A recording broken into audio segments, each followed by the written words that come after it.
کریم آقا علیہ الصلوۃ والسلام نے ارشاد فرمایا کہ جو اپنے لیے پسند کرو وہی دوسروں کے لیے پسند کرنا، تم سچے مسلمان بن جاؤ گے۔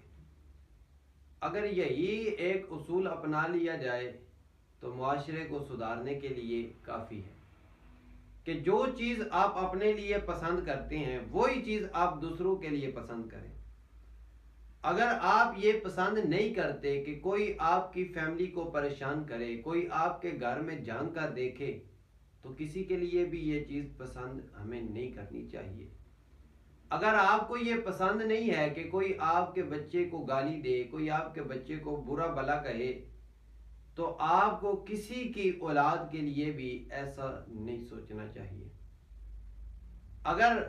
آپ کو یہ پسند نہیں ہے کہ کوئی آپ کے ساتھ مکر و فریب کرے، کوئی آپ کو دھوکہ دے، کوئی آپ کے ساتھ دو نمبری کرے،